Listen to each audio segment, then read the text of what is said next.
Perfect. Well, it's great to see all of you. Thanks so much for joining for this virtual town hall event, which is sponsored by the Stewardship Committee. My name is Connor Toshlin, and I'll be moderating the event tonight in my capacity as the Stewardship Chair for this year. We really appreciate everyone taking the time to join us. As we do every year around this time, we are getting ready to kick off our 2021 Stewardship Campaign with Pledge Dedication Sunday coming up in just over 2 weeks on November 22nd.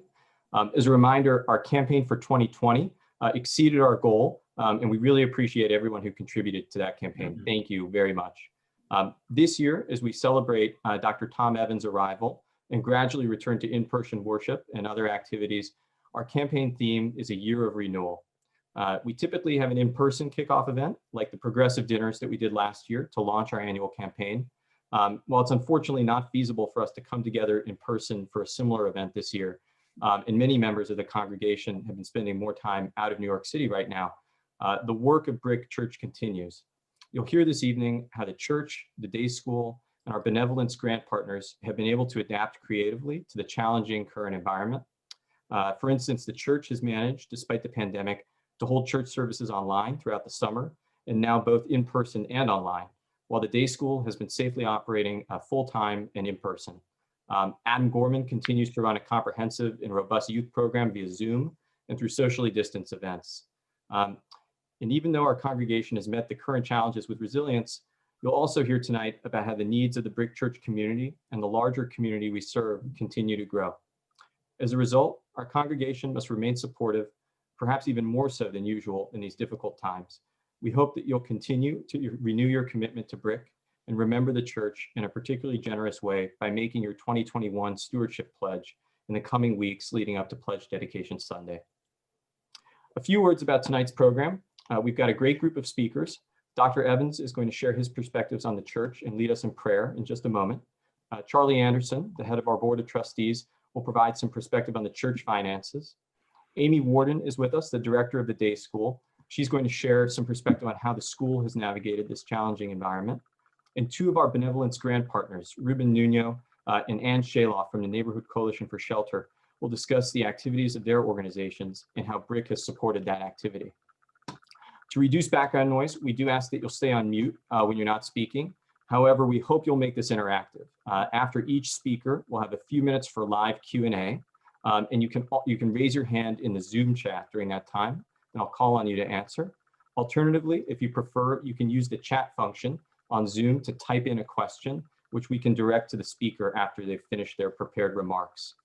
If we get too many questions, at some point we'll have to cut off, but we'll be sure to follow up with folks on any questions that don't get addressed in order to end by 7 p.m. tonight as planned. So thanks again for joining and for your support of Brick Church. And with that, I'll turn it over to Dr. Evans for our opening prayer. Let us pray. Dearest God, by your Spirit's power, you can gather us from wherever we are. And may we be tied to one another through our mutual love for one another, for you, and for all of those beyond the brick walls, neighbors and friends, and those who are in deepest need. Through this hour of conversation and sharing and fellowship, may we be enriched by the stories that we hear, by what we share, and the questions that are asked. And may all of this be to your glory.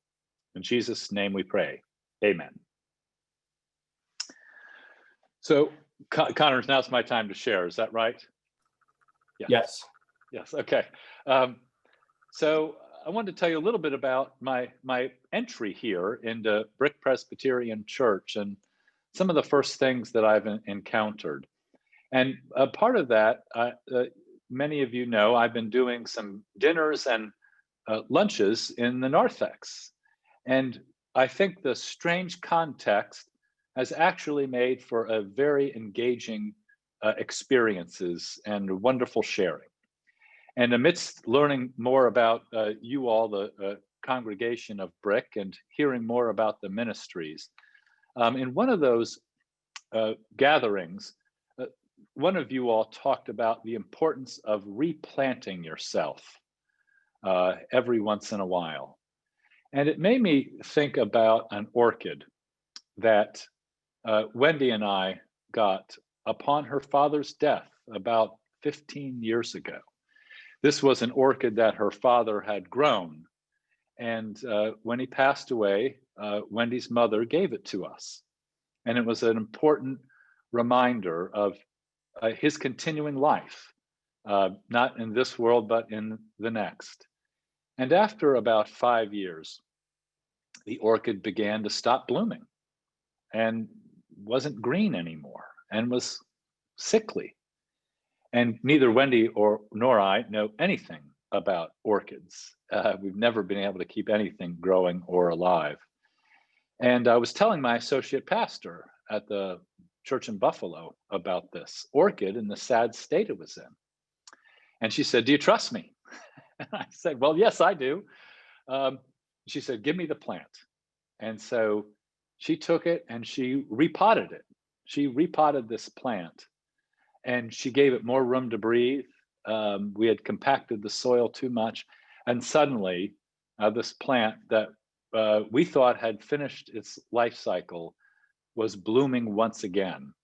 And it was a continued reminder of Wendy's father and meant so much to us. And so I think that Brick finds itself at an important place right now. It is a time in a way of replanting, not planting something new. The heritage of Brick over centuries and even the last few years is a strong and vital ministry. But there is kind of a replanting that we're going to be going through. And the shape of it is beginning to, I'm beginning to see this in my mind. Because the other thing I continue to hear from you all is how incredibly much this community means to you. And let me say, it's just been remarkably wonderful and refreshing to hear the love that you have for one another, the love that you have for Brick traditions.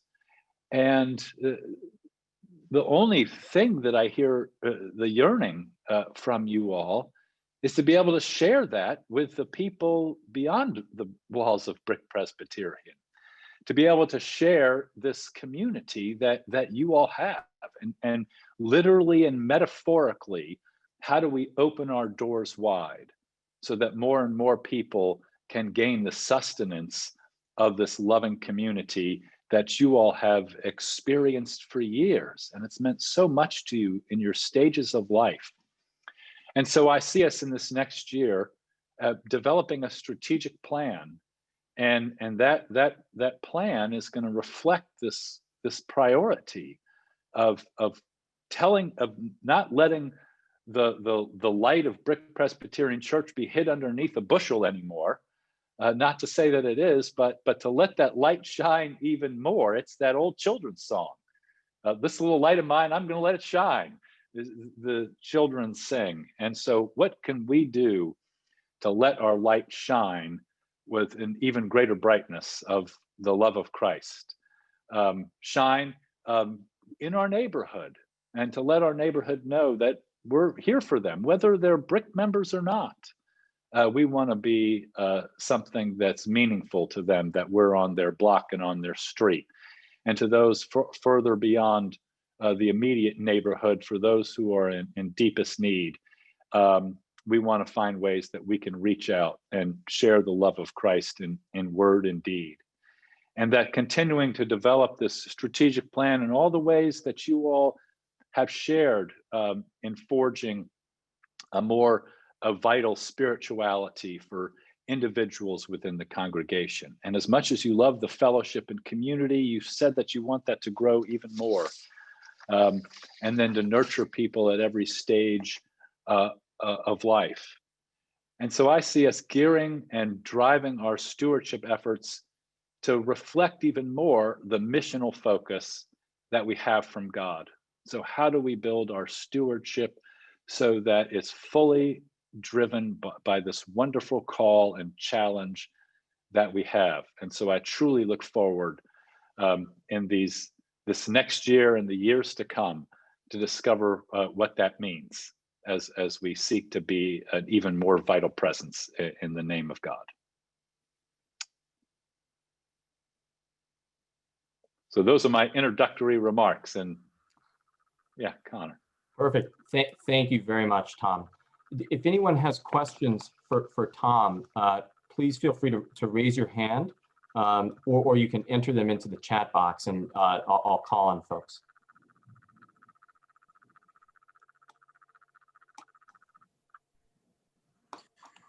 Tom, it'd be helpful to update current plans in terms of worship in the sanctuary. So I think there's a shift going on this weekend. Yes, thanks. So some of you have said, why don't we have worship at 11? I would come if it was at 11. So we're moving the live in-person worship to 11 o'clock.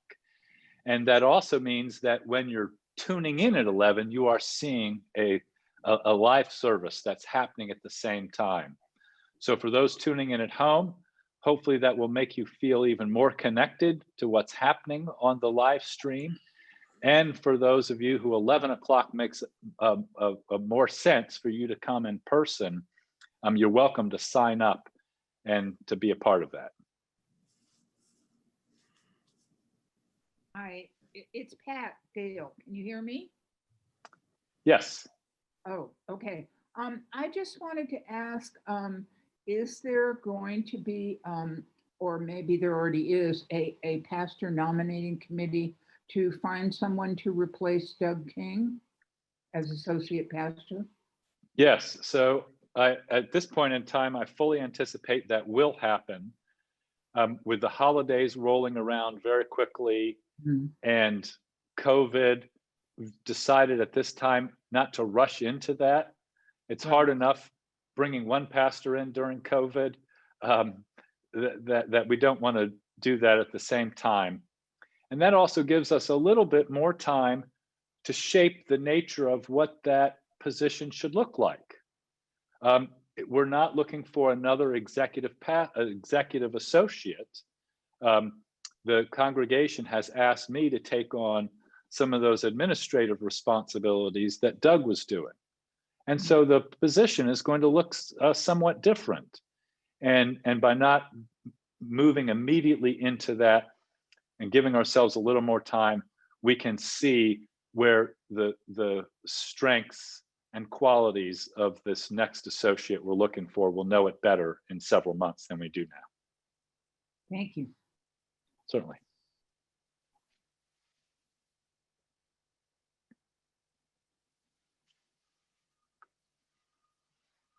Great. Any other questions for Tom?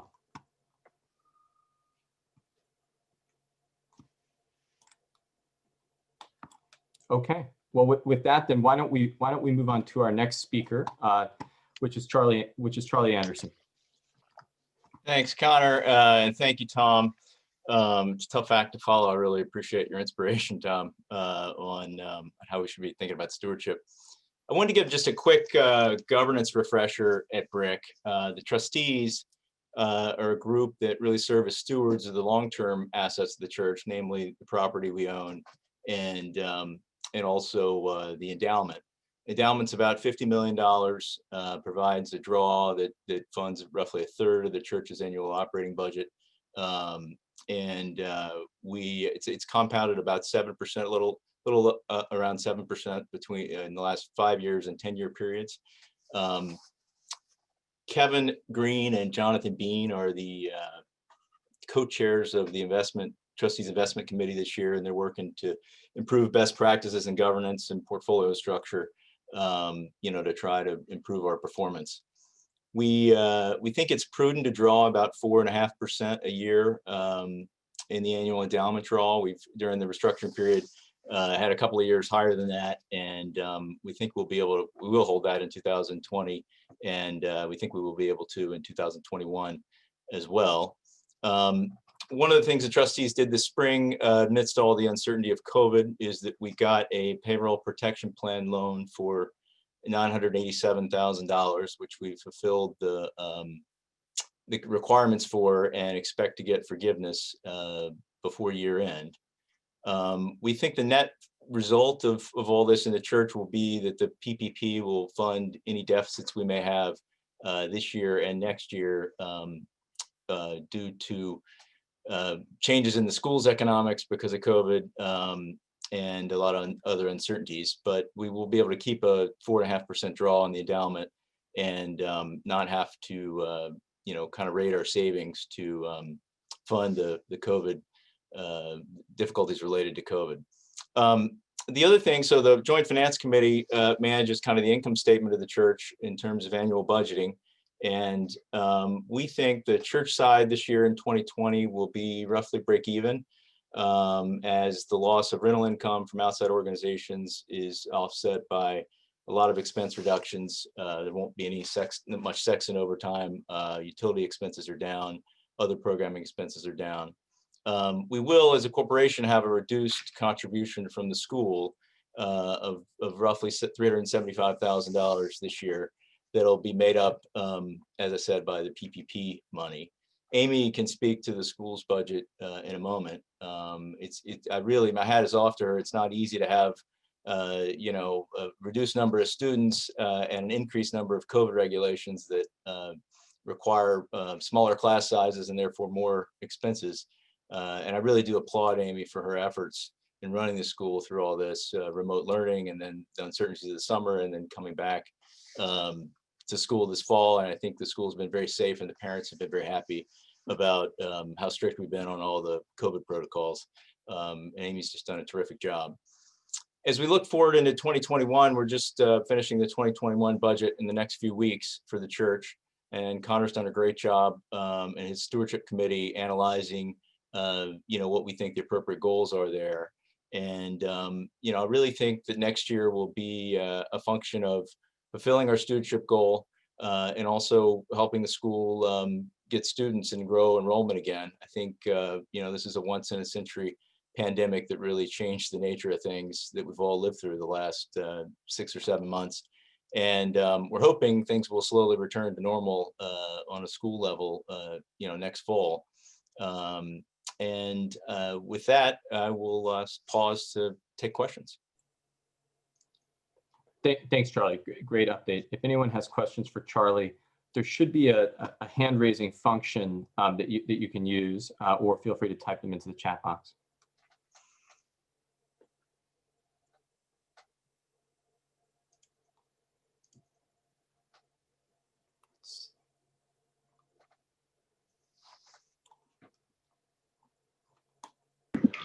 If you can't find the hand raising function, you can always raise your hand and we're watching.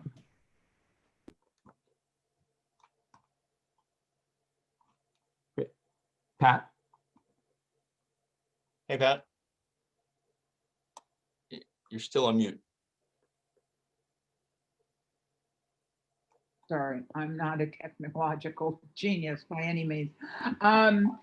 Is the school being conducted remotely or a combination of remotely in person? They're back in person this fall and we're remote in the spring. And Amy can go through that. They've done an amazing job keeping everybody safe. Well, that's wonderful.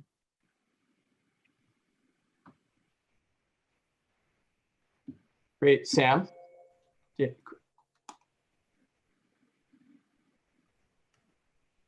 Oh, Sam, I think you might be on mute still. Charlie, within the major financial issues we face, what is the most pressing? I mean, if you can rank A, B, C, we know it's the school, but within that whole thing, are there specific areas we should look at and do something about? I mean, I think, Sam, if you think about it as a business, that we've done all the right sizing and cost cutting that we need to do. And I think this year and going into next year should really be focused on growth, both of stewardship and really trying to get the school back to a level of enrollment that the contribution from them is more towards where it was before than this past year.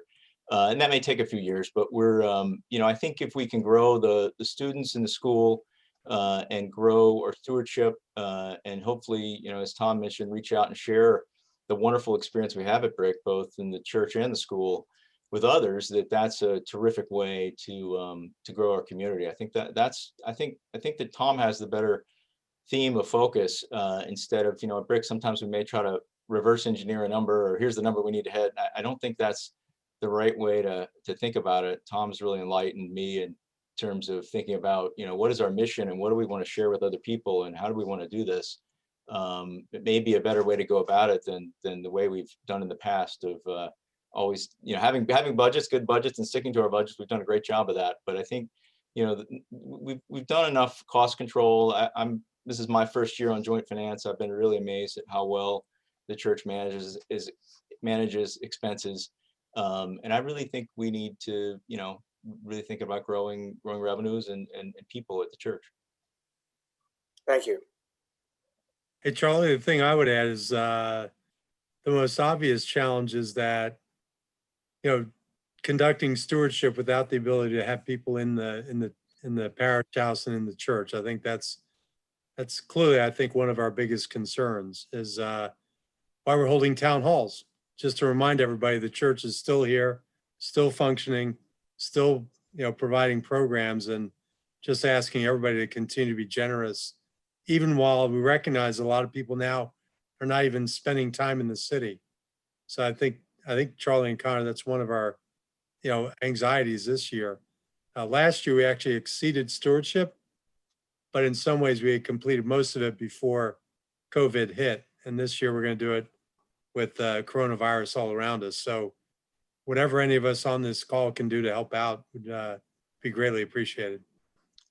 And I should also add the cadence of collections in our stewardship is up this year versus last year. So people are continuing to be faithful with their commitments, which is very much appreciated. Pat, another question? I think you're muted, Pat. You're still muted. Unmute. Can you hear me now? Yes. Okay, sorry about that. Anyhow, given that COVID is around us, and I was wondering, I know one of Doug's great contributions was pastoral care, and it seems as though that may become even more urgent if some of our members do come down with the virus. And I was wondering, how are we planning to handle that? Who will be, dealing with that? Is that something Tom will be doing? So I can chime in here. It'll be a team effort from the staff. So every week, the staff goes through and we talk about prayer concerns and learn of needs.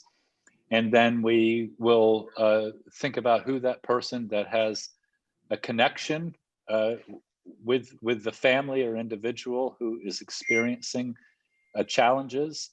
And so ones that are pastoral needs, particularly, Adam and I will figure out a way between the two of us to do that. But if that becomes significant, and the need grows significantly, then I think we would look to bring in a transitional associate pastor, so to ensure that we don't miss too much in that regard. Yeah, I don't want it to increase significantly, but we are dealing with this pandemic, and people may, despite all their precautions, become ill. So it might take on a larger need. It's a wonderful question, and one that we will activate a interim transitional associate pastor search quickly if that becomes pressing. Well, that's a very good idea. Thank you. Mm-hmm. Any final questions for Charlie?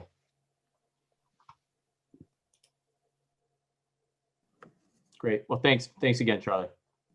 You're welcome. Thank you, Connor. Next up is Amy Warden from the day school.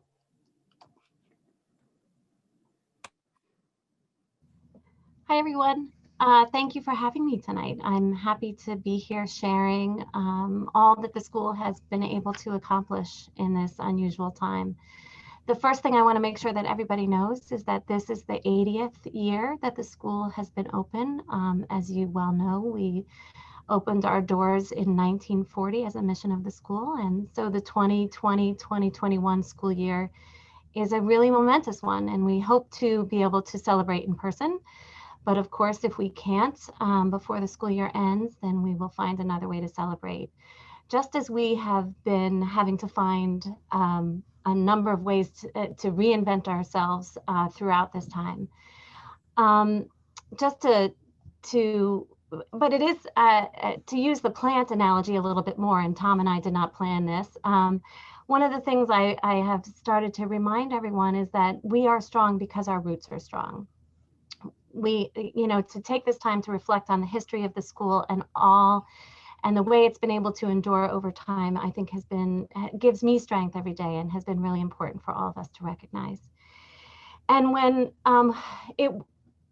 the pandemic hit in March, I can tell you that in the 25 years that I've been in education, I've never seen teachers work so hard. As you know, we pivoted to remote learning for our very young children. We did that with no preparation, no training in how to do Zoom teaching with 2 to 6 year olds. But we did it. The teachers stayed dedicated to staying connected to their students and did beautiful things last spring.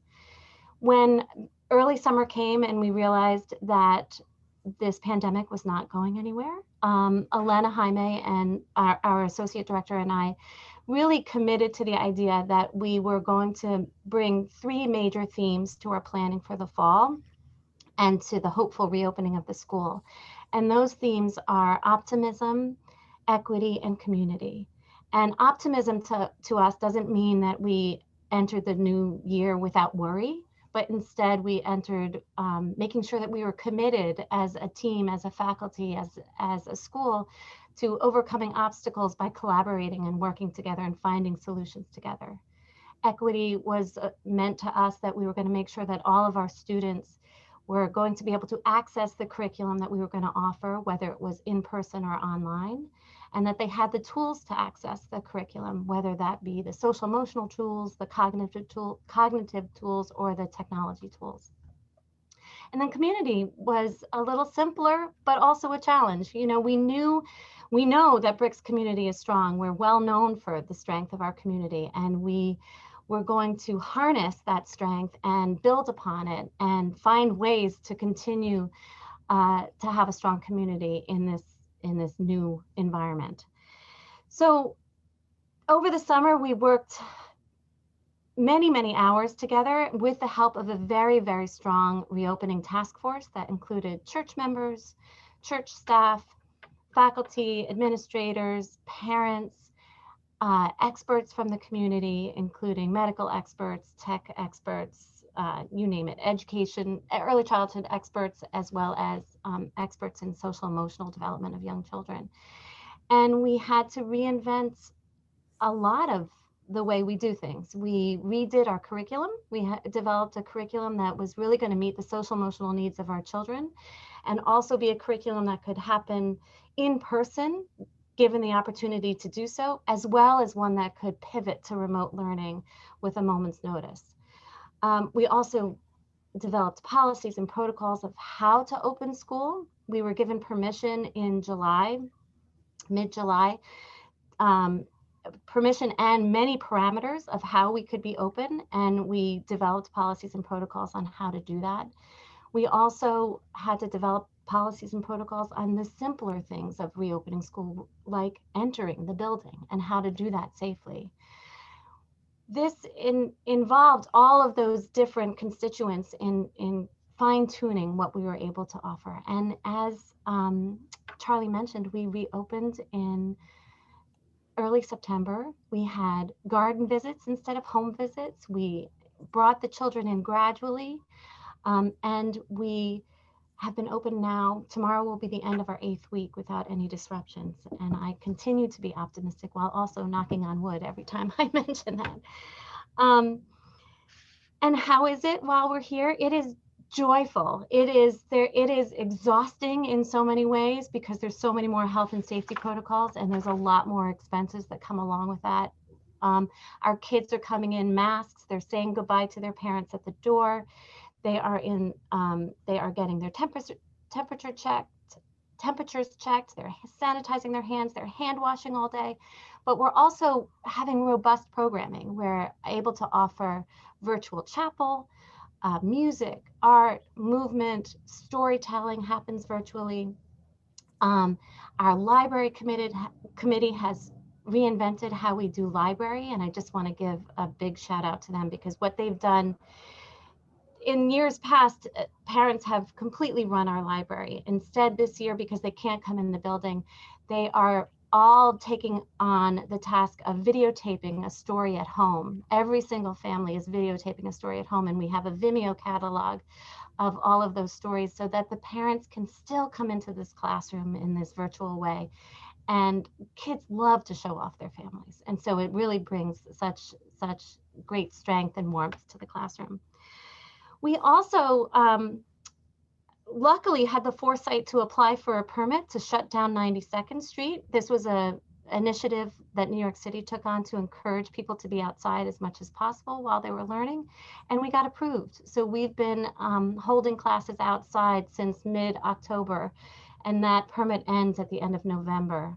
I'm not sure whether they'll renew it in the spring when the weather gets better again, but I certainly hope so, because to have the 3 outdoor spaces has been such a great gift to all of us. I will mention that we're not full. When we entered the pandemic in March, we had 200 children enrolled for this coming fall. We were over enrolled compared to budget. We had budgeted for 191. Right now we have 174 students. So it's about a 9% drop compared to where we were budgeted for. Luckily, I'm happy to say that we have 2 more kids starting in January, so we'll be up to 176. And we would love to have all of our students here, but in some ways, the smaller size has allowed us to offer the smaller classrooms that have been required because of COVID. And I'm sure you know that those classes are now called pods, and all those pods are supposed to be very intimate groups that don't intermingle with each other. And the smaller enrollment has allowed us to achieve those smaller pods. When we're thinking about the future, do I worry? Sure. I mean, that's part of it, but I'm also very optimistic. Our applications to date, we have 192 applications as of this morning, which is about a 10% drop compared to where we were 2 years ago. And I mentioned 2 years ago because last year we had a surge in applications. So I'm not trying to compare to the ideal, but I'm trying to compare us to what might have been typical in years past. And we are hopefully planning for the end of COVID and a structure that brings us back to normal next year. We have 61 spots to fill, so we have 190 applications for those 61 spots. So we're very hopeful that we can do that. We have a lot of siblings and church members applying, and we're excited to welcome them into the community as well. I think whatever happens, whether we need to pivot again, we're prepared to do so. We have a remote plan in place, and we'll do so with flexibility and with strength and all, because these young people deserve us, deserve all the work that we are doing on their behalf. So I am open to any questions that anybody has. Thanks, Amy. That is really a remarkable update. Thank you for that. Any questions for Amy? Amy, why was there a surge in applications last year? I don't know the answer. I really don't. I like to say because it was my first year as director, but I really don't know. That's I should be a little more humble than that. Were we a little bit more proactive marketing wise? Because I think historically, just kind of people showed up. About 18 months ago, we did undergo a new marketing and communications plan. We did a review and came up with a plan. We redid our logo. We streamlined our communication. Our admissions director, Farley Bills, really fine-tuned and took how she does admissions. And I think the word got out there, and just the incredible positive energy that she emits all the time and that the community emits, it really drew more people in. Amy, question. Ideally, would you have space for other students to come in January if they happen to knock on the door or be interested? We would in certain age groups, we would, yes. And if I may ask, what would since we've got you here, what would those age groups? I mean, you know, if you're going to market, you might as well do it to all of us. What would those age groups be? So we do have some room in our 2s and Okay. some room in our oldest classes, the 4s and 5s. Okay. And would you be also interested in increasing the amount of applications for the fall since you're down 10%? Sorry, I missed the last part of that. Are you looking to, in other words, from a marketing standpoint, ideally, would you like to have another 10% increase for the applications for next year so that you then ideally, should something happen, you know, you could pretty much fill your classes for next year? Absolutely. I think the more applications, the better. One of the challenges of this year, and one of the ways that Farley Bills, our admissions director, again, has pivoted, is she is meeting with every single applicant via Zoom personally. And so adding 10% more applications requires more work, but it is welcome work, and that we would be happy to do. And is there any one particular age group that you feel you get less applications for, or is it just across the board? I would say our strongest application pool has been, since we opened the 2s, has been for the 2s program. And with the current amount of applications that we have, we're able to fill at least 2 of our 3 classes with siblings and church members, assuming they all come. And so we would welcome more applications there, but applications at our 3-year-olds entry point would also be fruitful and helpful. Okay, so ideally right now you think there'd be more room in the 3s and up as opposed to the 2s. Right. In other words, if I were going to reach out to people, I know that's where I should sort of start to look. Yeah, I wouldn't discourage either, but yes, I think the 3s especially. That's very helpful. Thank you. Sure. Great. Any last questions for Amy? Okay. Hi, Kay. Amy, question. How many students are from families that are members of BRIC? This year, 22% of our students are church members. Thank you.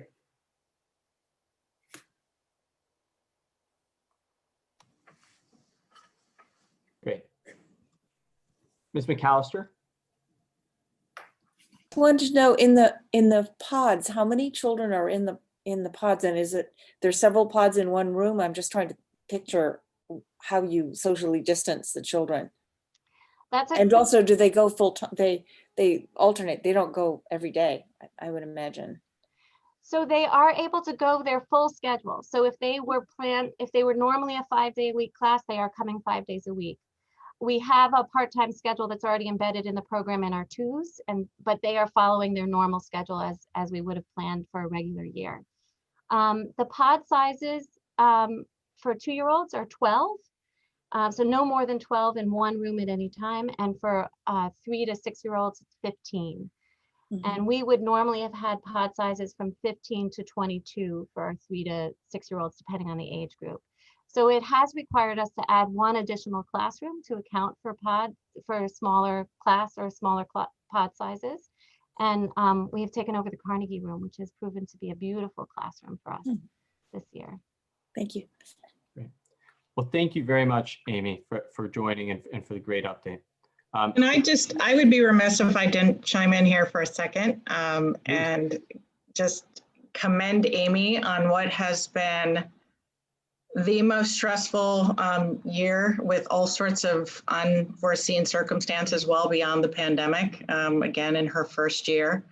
And as a very grateful parent, I am so humbled by the job that she and her staff have done. It's just been awesome and inspiring. And thank you, Amy. Thanks, Liz. It's been an honor. It really has. It's been exhausting, but it's been an honor. Great. Well, with that, we'll shift gears a bit. As you know, our mission and outreach efforts are one of the many important things that Stewardship at Brick supports. So we'll hear next from Ruben Nuno and Church of the Living Hope, which is one of our grant partners, as you know. Thank you. Good evening, everyone. It's a privilege to be able to share a little bit about what's happening just south or just north, I guess, from my perspective, from your perspective, just north of 96th at Church of the Living Hope. Some of you may have been in partnership with Church of the Living Hope for many years, and some may be new partners to Church of the Living Hope, but Brick Church and Church of the Living Hope have been partnering together to create an incarnational space, a space of church planting. And I appreciate the words that Reverend Tom was able to share with regards to church planting. And I think that, Amy, you've mentioned the same thing about planting. We are very actively a church plant, and in the church reimagining world, that language is very useful in trying to reimagine. And so that's part of what the Church of the Living Hope has been doing.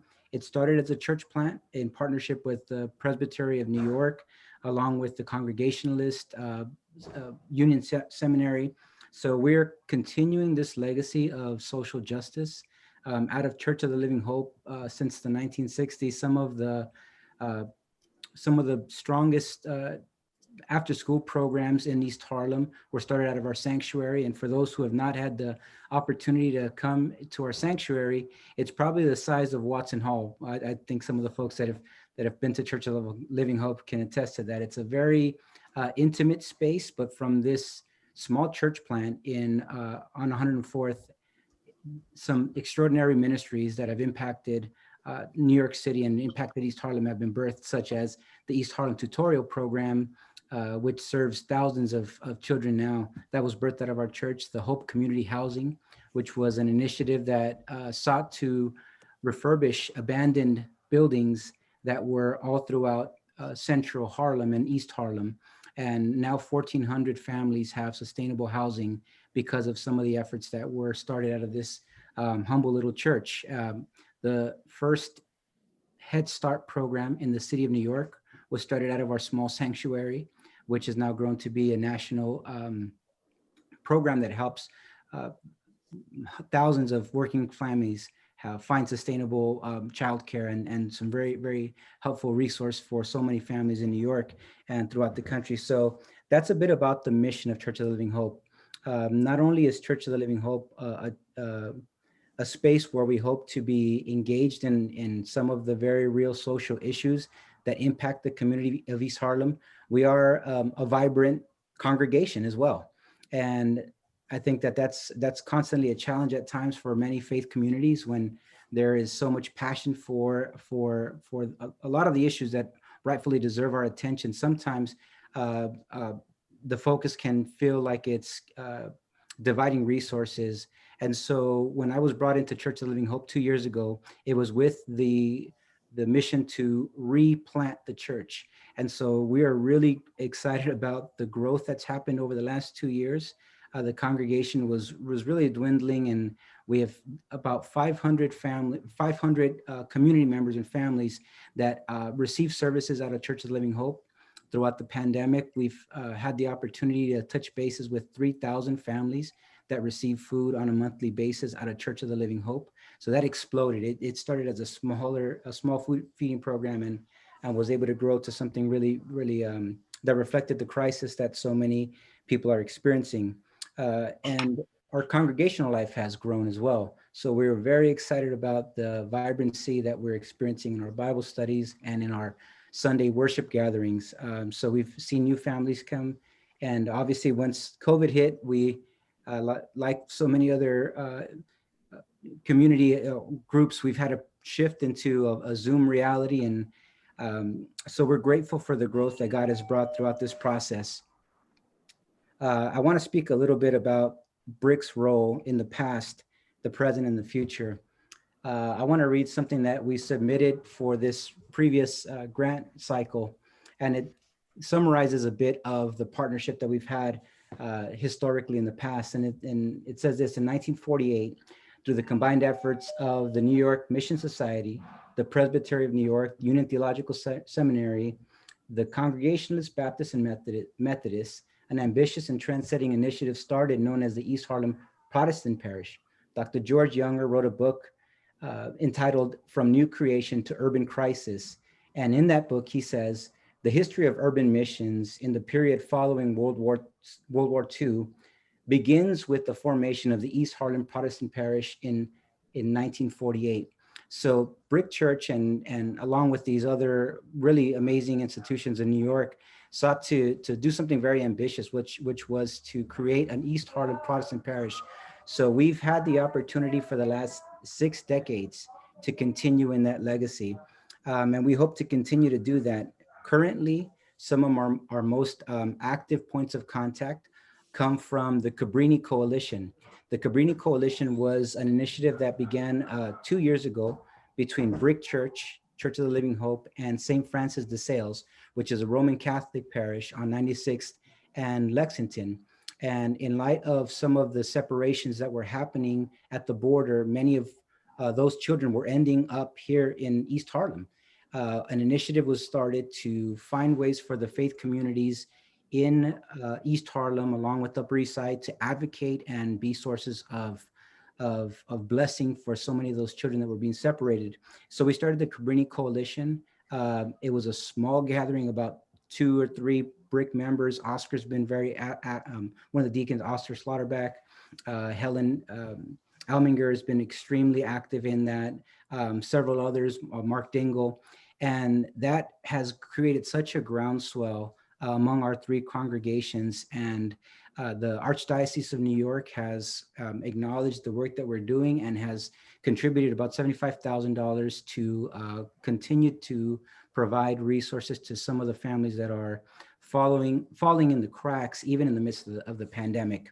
So the Cabrini Coalition is something that we started 2 years ago. Every Monday, anyone who is willing or able to gather is welcome to join us at those Cabrini Coalition meetings. We have a really strong partnership with those within the 3 congregations.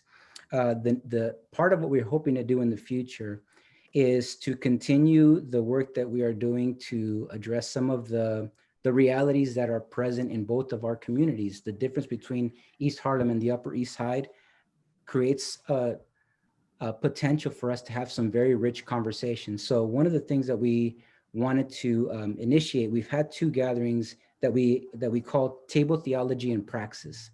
And the heartbeat behind Table Theology and Praxis is to create a space where we can talk about issues of justice, issues of race, issues of inequality around a shared table. And I think there's a lot of opportunity for us to create a space where people can come with their passion, with their questions, with their curiosity, and have meaningful conversation. One of the things that we hope will be the hallmark of these Table Theology and Praxis meals is that we will emphasize proximity. When we actually have authentic relationships with people that come from different spheres, it dramatically changes the conversation.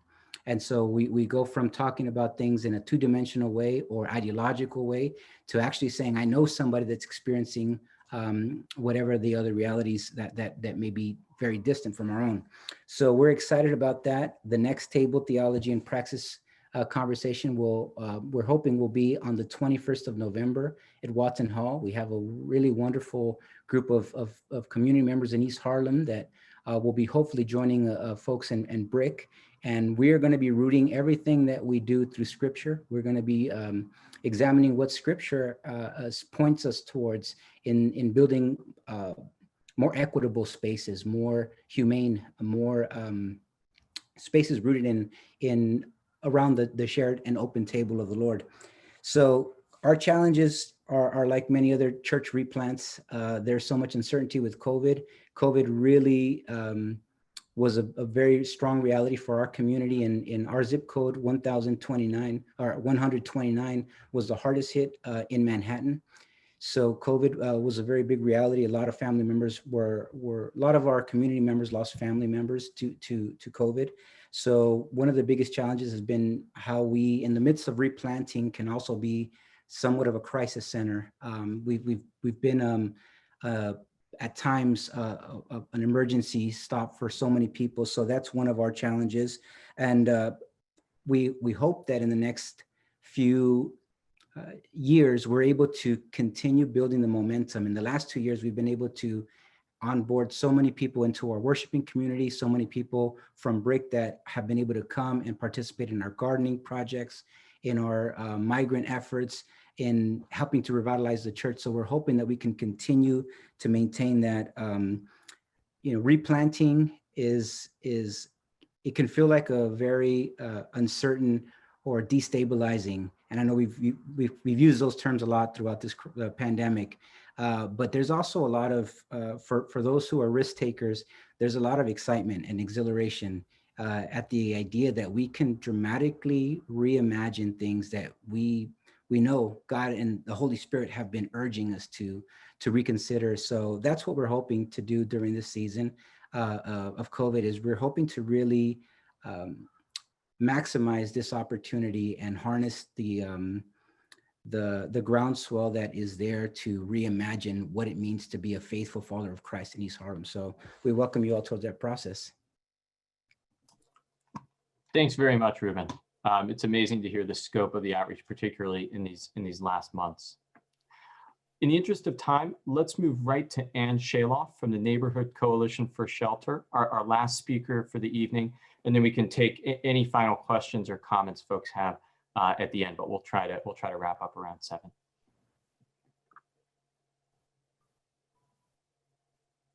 Well, good evening, and thank you so much for having me and including me, giving me the chance to tell you more about the Neighborhood Coalition for Shelter, and particularly about our bond with BRIC Church. And I'll refer back to what Reverend Evans said at the beginning. You really do shine your light on Neighborhood Coalition for Shelter, and you really do welcome us as part of your community. And you'll hear me say that again as I speak this evening. For those of you who don't know us already, NCS was founded in 1982, essentially by faith and community leaders, including BRIC Church, who believe that homelessness is the responsibility of the entire community and that neighbors must take care of neighbors. This was, at the time, in response to homelessness literally on your doorsteps. Our mission now is to provide New Yorkers who are homeless or at risk of homelessness with a home, a community, and access to the services that they need to thrive. We've evolved over the years. Some of you will probably remember our drop-in center on 77th Street or some seasonal shelters that we've operated. But today our focus is primarily on some supportive housing and on non-residential services for people who are struggling with homelessness. I think most of you will probably know us best today from our residence on East 81st Street, the NCS residence. There we provide supportive housing for chronically homeless single adults and the on-site services that they need to be able to sustain that housing. So we have case management, mental health services, recreation programs, and more, all designed to keep people who've been homeless for many years now stably housed. You may not know that we also operate the Lewis 9 House, which is a residence for young adults who are homeless or who have aged out of foster care with nowhere to go. So there we offer a safe and stable home, and again, the services on site that they need to be able to maintain it, things that are designed to really help them transition to independent housing in a matter of about 6 to 8 years. So there we offer, again, case management, mental health services. We have life skills training for people who've never really had to be on their own and take care of themselves. The kinds of basic things that you might have learned at home where you're not raised in foster care. Lewis 9 House is also the home of our Options program, which is a vocational education and employment program. It's open to all NCS clients and to the community, but it's based at Lewis Nine House, and the focus is really on this young adult community that's looking to transition to an independent future. We really look at Lewis Nine House, if you will, as prevention for the NCS residents, and looking to avoid a long-term future of homelessness for the young adults that we house. Among our other non-residential services is Chance for Change, which is a substance use clinic located at Madison Avenue Presbyterian Church, and it is specifically designed for people who are homeless and battling addiction. So at Chance for Change, you can, or at least you could before the pandemic, come in for a group counseling or individual counseling, but you could also get a meal, a shower, a change of clothes, and find a safe and sober place to be in a community where you could heal. The other program that I want to mention is our Community Human Services Information and Referral Program. It's a big mouthful, we call it CHIRP. And there we provide a social worker at a range of free meal programs around the Upper East Side. And he or she is there to provide information, referrals, and crisis intervention for people who are homeless or hungry. And this is generally at meal programs where there are no other social services on site. So that's a little bit about what we do. As I said, we've evolved over the years, but there are a few things that have always remained constant. One of them is after almost 40 years, we still are guided by our founding principle that neighbors must help neighbors. Another is that our bond with Brick Church is as strong or stronger than ever, and that you continue to embrace our clients as your neighbors. So let me tell you a little bit about what I mean and about what Brick Church means to NCS. At our NCS residence on 81st Street, we serve people who struggled with long-term homelessness, often combined with mental illness, addiction, or some combination. I think many of you know them personally. They are not the homeless. They are not a problem. They are unique individuals with different talents, different backgrounds, different interests, and yes, challenges. But our goal, as I've said, is to provide them with a home, a community, and the services that they need. We can provide the home and the services, but you're the ones who provide the community. The Women's Association, for example, has been really connected to the NCS residents, providing things that make it less of an institution, if you will, and more of a home. Most recently, they supported us in acquiring replacements for our kitchen banquettes that were stolen, which is a long story about how they were stolen. But like any home, the kitchen is really the heart of the home. And without that seating, our clients were really missing the community where they could share meals. And so the Women's Association stepped in and has replaced that for us. The Grants Committee, of course, has provided us with critical financial support, including support for the program that allows us to bring volunteers into our programs. And believe me, we're very grateful for that. But more than the financial support, perhaps, is your time and attention and the care and respect that you show. We've turned to your clergy, to Reverend Gorman and to Doug King, to help us when our community has suffered a loss. And sadly, that does happen with an older and vulnerable population that's had many struggles through their lives. Your deacons and your youth ministry with Reverend Gorman through your meal program connect on a very direct personal level with our clients, relating to them as the people they are. You don't just hand a plate of food to an anonymous stranger. You sit and share a meal with your neighbors, with community, with people that you know personally. I've been to my share of meal programs, and this is really extraordinary. You know our clients as the people they are.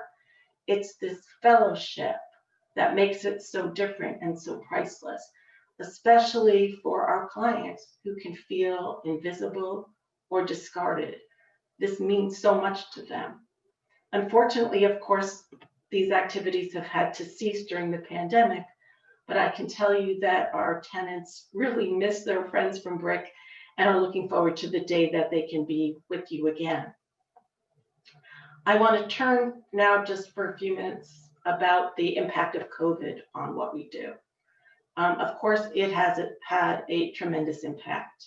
We've had to suspend some programs like our CHIRP program. We've had to close our Chance for Change clinic, although happily we've been able to pivot to remote services by telehealth. We've been able to remain connected to almost all of our clients there, and we've enrolled new clients. And all of this at a time when, setbacks are very likely. We've been able to provide a really critical lifeline to the clients we serve there.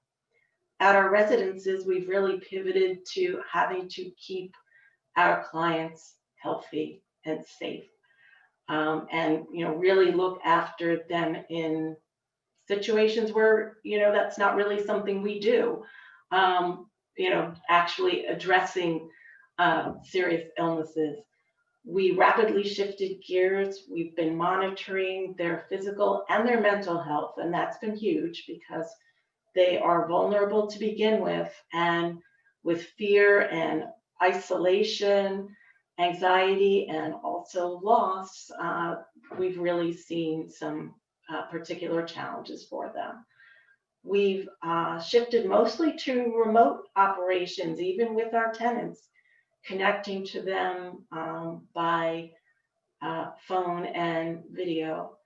And we've shifted to providing services we don't normally provide on an everyday basis, like providing meals.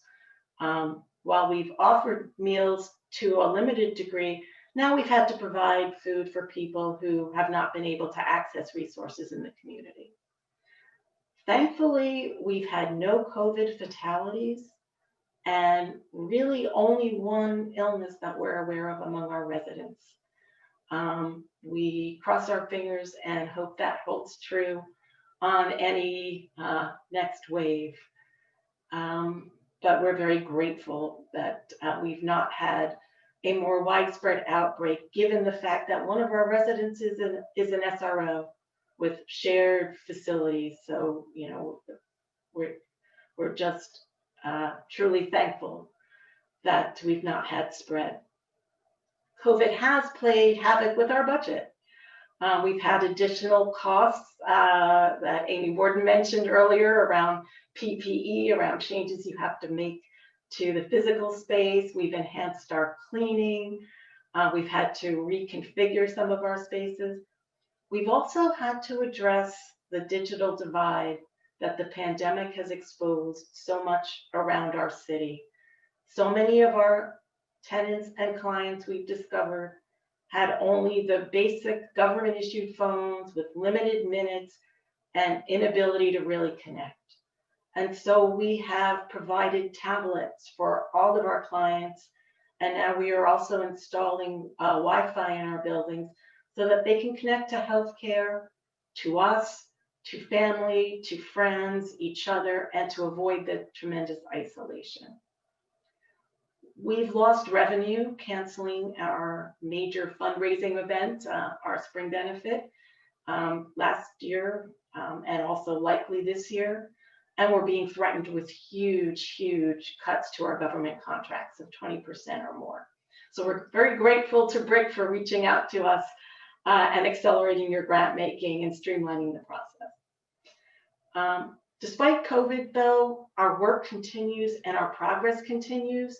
So I'll just give you one quick example that we've had 5 of our young adult tenants move out to their own independent housing since the beginning of the year, most of them since the pandemic began, because we and they are determined that they are not going to give up the gains that they've made. So I'll end by saying that we're all right now facing tremendous uncertainty. We don't know when we'll return to normal or what normal will look like. But one thing I'll say with absolute certainty is that whatever happens in the future, we know that BRIC is going to be a vital part of it for NCS. So thank you so much for all you do for us. Thanks very much, Ann. We appreciate that update and everything that you're doing in our community. Thank you. I think with that, it's just past 7. We'll bring the evening's proceedings to a close, but it really is wonderful to see so many of your faces here and to see everyone so engaged with all the things that are going on at BRIC, really across the church, the school, and our mission and benevolence partners. It's great to see the activity level continuing even through this challenging time. So thank you all. And we couldn't do it without all of your support, which we're very grateful for. Tom, any closing words from you?